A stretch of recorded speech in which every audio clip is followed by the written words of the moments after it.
Welcome to the Leave Cert Vocational Programme Subject Options Information presentation. So just to give you a quick overview of the actual programme itself. So the Lcvp programme runs for 2 years, so throughout 5th and 6th year. It is offered as an additional Leaving Cert subject, so students would usually study 7 subjects and Lcvp can be used as an 8th subject. The reason for this is it offers students the possibility of gaining 66 points if they achieve a distinction in the subject. The top 6 results from their Leaving Cert are generally used to calculate the points for their CAO. So some students would take on Lcvp, I suppose, just as an additional subject for backup to gain points for the CAO. During the 2 years, students complete a portfolio and they also sit an exam. There are specific requirements in order to be eligible for Lcvp. So students will only be eligible for Lcvp if they meet certain requirements. So students must study at least 5 Leaving Cert subjects, and it doesn't matter whether they're at higher, ordinary or foundation level. It must include Irish and a modern European language. There are some small exemptions to that, and I'll talk about them in a couple of minutes. The most important requirement is to have 2 subject combinations that fall on the same line in the list on the next slide. So students must be studying a combination of specific subjects at Leaving Cert in order to be eligible, and we'll go through those now in a moment. But please note that students should only decide on their subject options based on the subjects that they would like to study.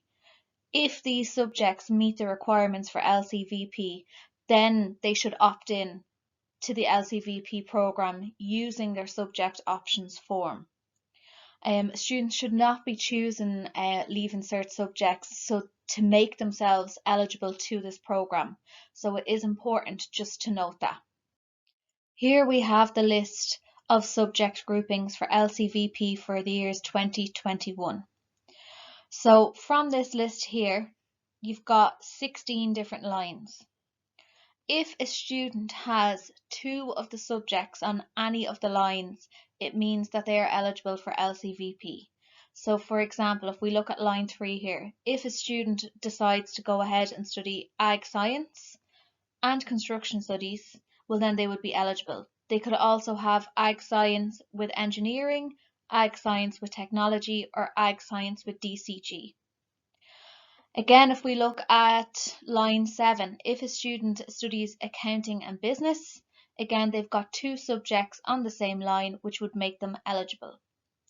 Again, if we go down here to line 13, if they study Home Economics and Accounting, or Home Economics and Business, or Home Economics and Economics, again it would meet the criteria that they would have 2 subjects on the same line.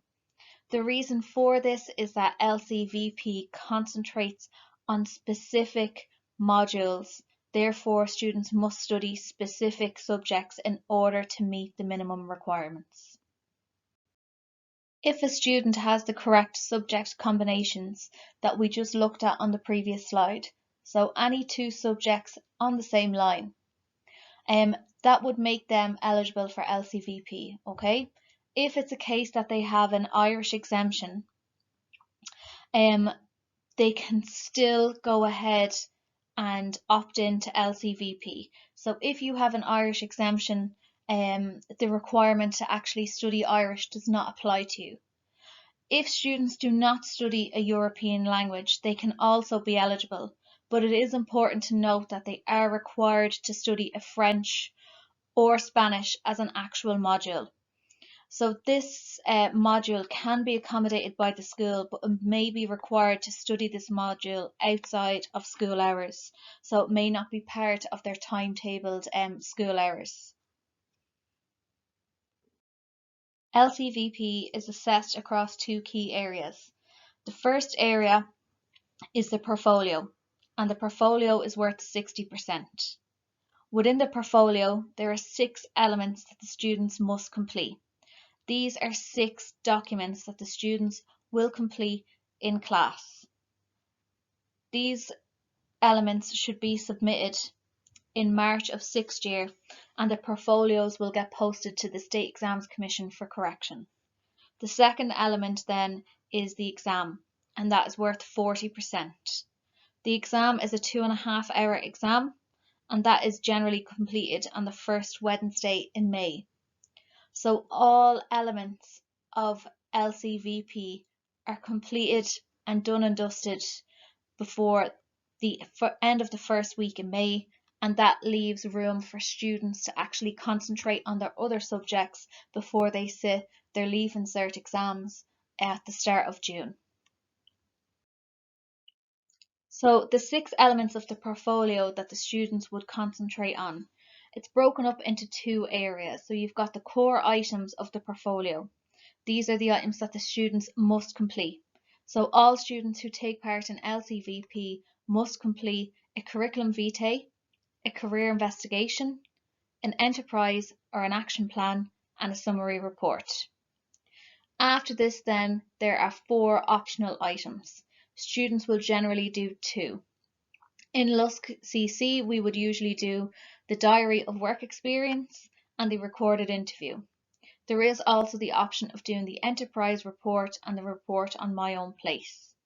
It is important to know here that with the diary of work experience, students are required to find a work placement either during the Easter break in 5th year or during their summer holidays of 5th year, so that they can use that work experience to complete their document for the diary of work experience.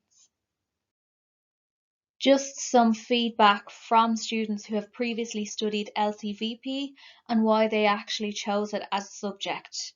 So some students find it helpful to decide on a future career, and that ties in with the career investigation because it requires them to go online and to actually research the courses that they want to get into and what the entry requirements would be. A lot of students do enjoy the work experience, so it is important for them to sit down and really think about where they want to complete that work experience. It taught me about my skills and qualities and helped me make college decisions. We spend a lot of time talking about the student skills and qualities. We look at it for the CV and also for the career investigation. And students usually like working with each other, so they love working as part of a team, especially for the fundraiser, and that generally tends to be a lot of students' favourite parts of Lcvp. So as previously mentioned, Lcvp can gain students up to 66 points. Those 66 points only count if a student gets a distinction. So let's just take a look here at the results over the last 4 years, just to kind of get an idea in terms of how students are doing in Lcvp.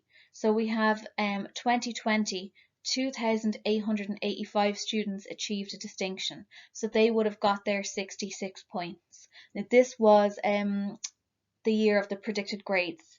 2019 then I also included, and the years previous, just to give you an idea of how the students generally do when it's corrected normally and the portfolios are corrected by an examiner and they're assigned a grade.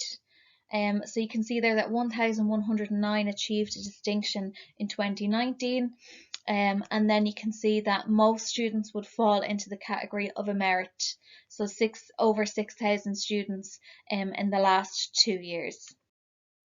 So what do those distinction and merits mean? Well, in order to achieve a distinction, students need to get between 80 and 100%, and that would be a combination of portfolio and exam. To achieve a merit, students would need to achieve between 79 and 65%, and to achieve a pass between 64 and 50%. Points-wise then, a distinction in Lcvp, as we said, is worth 66 points, the same as achieving a H4 on a higher level paper. A distinction in Lcvp is actually worth more points than an A on an ordinary level paper. For the merit then, if students achieve a merit, they would receive 46 points, which would be the same as an O2 on an ordinary level paper. Students who would fall into the pass category then would receive 28 points.